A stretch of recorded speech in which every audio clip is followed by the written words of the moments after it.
Guys, welcome back to my channel. This is the episode number 10। So let's get start.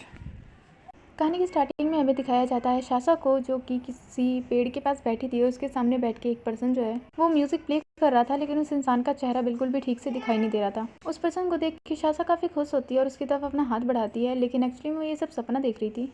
और जैसे ही वो सपने से उठती है तो वो उस पर्सन के बारे में सोचने लग जाती है और सोचती है कि आखिर उसका चेहरा वो नहीं देख पाई। जिसके बाद दिखाया जाता है सभी लड़कियों को जो कि अपना म्यूज़िक प्ले कर रही होती हैं। एंड यहाँ पर शेर को दिखाया जाता है जो प्रैक्टिस कर रही होती है, और तभी सूजी जिन जो है वो उसके पास आ जाता है, वो भी फूड लेकर, जिसे देख के वो काफ़ी ज़्यादा खुश होती है और उसके साथ चली जाती है। जिसके बाद वो मार्केट में घूम रहे होते हैं एंड शेर जो है वो सूजिन के करीब आके देख रही होती है एंड सूजिन को लगता है वो उसे किस करेगी, लेकिन जो शेर है वो उसे साइड हटा देती है और उस रेस्टोरेंट को देखती है, जिसे देख के वो काफ़ी ज़्यादा खुश होती है कि ये रेस्टोरेंट जो है वो बंद हो चुका है जहाँ पे काफ़ी सारी लड़कियों को रखा जा रहा था। एंड उसने तांगसी की सिस्टर को कहा था कि वो उसकी हेल्प करेगी। फाइनली इस रेस्टोरेंट को बंद देख के वो बहुत खुश होती है। जिसके बाद दिखाया जाता है कि जो सूजिन है वो अपने घर आ जाता है एंड यहाँ पर सभी जो लोग जो है वो उससे कॉन्ग्रेचुलेशंस कह रहे होते हैं, और उसके फादर आके उसे बताते हैं कि एक्चुअली में उन्होंने एक लड़की से उसकी शादी तय कर दी है, और उसकी काफ़ी ज़्यादा तारीफ़ कर रहे होते हैं कि वो लड़की जो है वो काफ़ी ज़्यादा अच्छी है और काफ़ी बड़े मंत्री की बेटी है, जिस वजह से हमारी रेपुटेशन और भी ज़्यादा बढ़ जाएगी। उसने बहुत अच्छी स्कूलिंग पास किया है, वो काफ़ी ज़्यादा डिसिपल वगैरह है। और ये सारी बातें सुनकर सूजिन बिल्कुल भी खुश नहीं होता, और वो कहता है कि अगर आपको क्या लगता है कि आप मेरी शादी किसी और से कर देंगे तो क्या मैं खुश रह जाऊँगा? मुझे किसी से भी शादी नहीं करनी, और आप जो प्लान सोच रहे हो या फिर दिमाग में कर रहे हो कि आपकी रेपुटेशन काफ़ी ज़्यादा बढ़ जाएगी, तो ऐसा कुछ नहीं होने वाला। ये बोल के वो यहाँ से चला जाता है, लेकिन उसके फादर काफ़ी ज़्यादा गुस्सा करते हैं। जिसके बाद सूजिन के फादर को अकेले बैठे हुए दिखाया जाता है, जिसके पास एक सर्वेंट आके उसे बता रहा होता है कि काफ़ी सारी जगहों पे लो म्यूजिशियन को सिखाया जा रहा है एंड मिस्टर लू जो है वो उसके टीचर हैं। एंड अभी तो कुछ दिन पहले जो सिविलियन म्यूज़िक प्ले करने वाली लड़कियां हैं उन्हें पकड़ा गया था और उन्हें ज़बरदस्ती म्यूज़िक प्ले किया जा रहा था, जिसमें वो काफ़ी ज़्यादा अच्छी थी। इस वजह से सिविलियन म्यूज़िक को अब टीचिंग में इन्वॉल्व कर दिया है और अब से उन्हें भी सिखाया जाएगा। जिस पर वो उससे पूछता है कि आखिर ये किसने किया, जिस पर सर्वर बताता है कि ये वी गोंग का फ़ैसला है। वी गोंग और लू जियांग उन दोनों ने मिलकर ये फ़ैसला लिया है, जिसके बाद अब बहुत सारी लड़कियों को सिविलियन म्यूज़िक जो प्ले किया करती थी वो भी अब से पूरी तरह से प्ले कर सकती हैं। और ये सुनने के बाद वो उस सर्वेंट को भेज देते हैं और खुद कुछ सोचने लग जाते हैं। और यहाँ वीगोंग को दिखाया जाता है जिसके पीछे काफ़ी सारे सर्वेंट होते हैं एंड वो किसी तरह सोच रहा होता है कि वो यहाँ इन सर्वेंट से कैसे बचे। जिसके बाद वो यहाँ से जाके कहीं छुप जाता है एंड वो लोग उसे ढूंढते रह जाते हैं, जिसके बाद वो यहाँ से भाग जाता है और लू जिनयांग के साथ आके मिलता है और उससे कहता है तुम्हें नहीं पता कि मैं कितनी ज़्यादा मुश्किल से छुप के यहाँ पे आया हूँ। मुझे नहीं लगता मैं ज़्यादा देर तक यहाँ छुप सकता हूँ, लेकिन एक बात तो तय है कि इन सब के बाद अब मुझे भी टारगेट किया जा रहा है, और मैं तुम्हें बता दूं कि ये सब बिल्कुल भी आसान नहीं रहेगा। हमने जो स्टार्ट किया है ज़्यादा देर तक नहीं चलेगा, और इसीलिए हमें बहुत ज़्यादा प्लानिंग के साथ काम करना पड़ेगा, क्योंकि अब बहुत सारे लोग अब इन सब चीज़ों के खिलाफ होने वाले हैं। यानी कि जितने भी लोग लड़कियां जो है वो सिविलियन म्यूज़िक प्ले किया करती थी वो पहले बैन था, जिसे अब सरकार के द्वारा, मतलब इनकी डायनेस्टी या फिर इनके किंग के द्वारा उस म्यूज़िक को ओपन कर दिया गया है कि अब कोई भी लड़की बड़े शौक से सिविलियन म्यूज़िक प्ले कर सकती हैं और उन्हें कोई भी नहीं रोक सकता। और इस वजह से काफ़ी सारे लोग जो है वो सिविलियन म्यूज़िक को जो सपोर्ट नहीं करते थे वो अब इन सब के खिलाफ आए और इन्हें टारगेट कर रहे हैं। लेकिन वो इस बात से काफ़ी ज़्यादा खुश है कि फाइनली जो टीचिंग वर्कशिप है उनमें कुछ चेंज हुआ। काफ़ी टाइम से सिविलियन म्यूज़िक इतने टाइम से बैन था, जो भी लोग इसे बहुत ही ब्यूटीफुल तरीके से प्ले करते थे वो भी उसे छुप के प्ले कर रहे थे।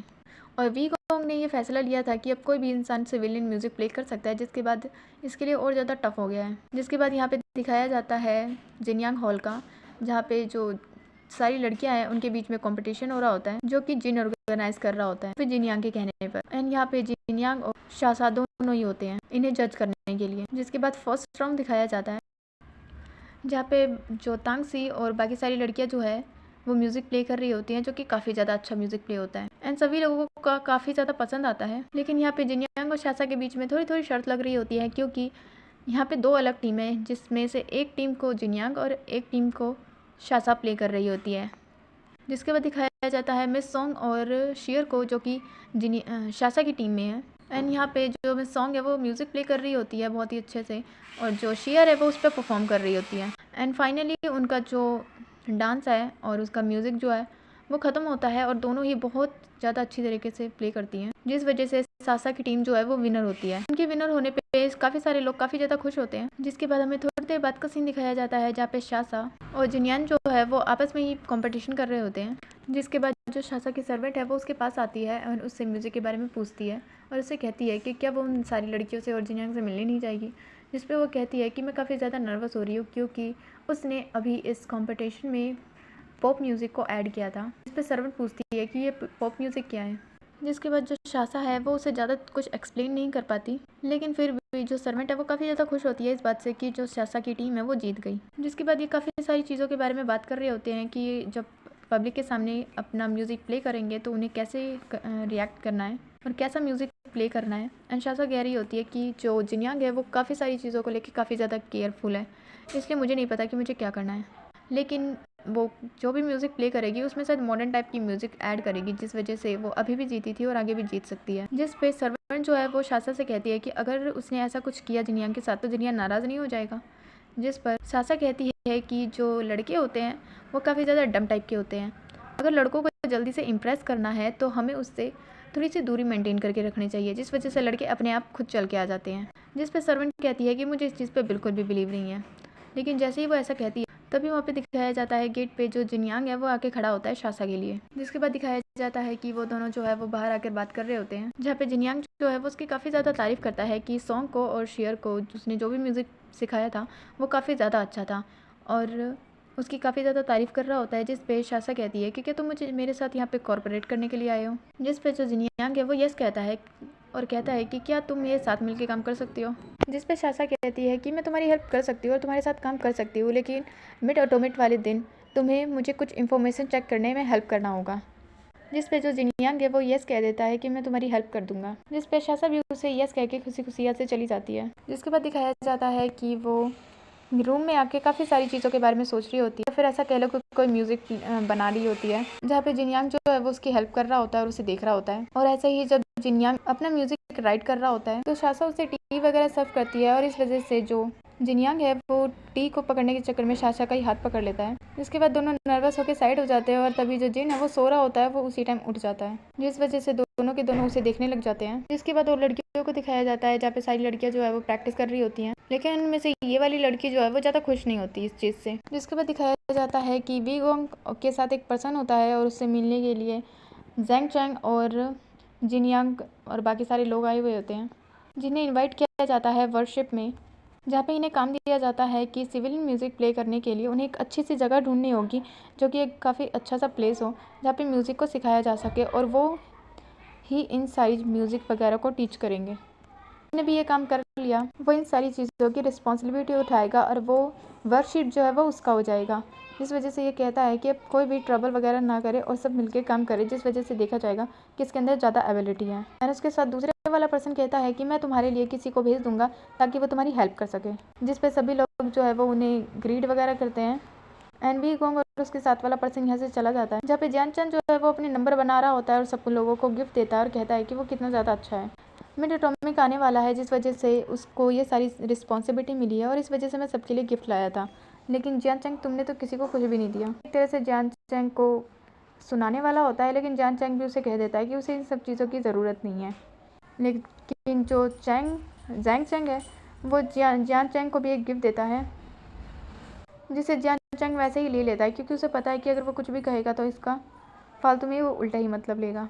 जिसके बाद हमें साशा का सीन दिखाया जाता है जहाँ पे वही वाली लड़की आती है जो इस चीज़ से काफ़ी खुश नहीं थी एंड वो साशा को कह रही होती है कि जो सॉन्ग है वो उसकी प्लेस पे आ चुकी है, मुझे मेरी प्लेस वापस चाहिए, अगर ऐसे ही चलता रहा तो वो तो पीछे रह जाएगी। जिस पे साशा कहती है कि मैं सॉन्ग जो है वो काफ़ी अच्छा म्यूज़िक प्ले करती है और हमें उन्हें भी एक बार ट्राई करने का मौका देना चाहिए ताकि वो अपनी एबिलिटी को प्रूव कर सकें, इसीलिए मैंने उसे आगे किया है।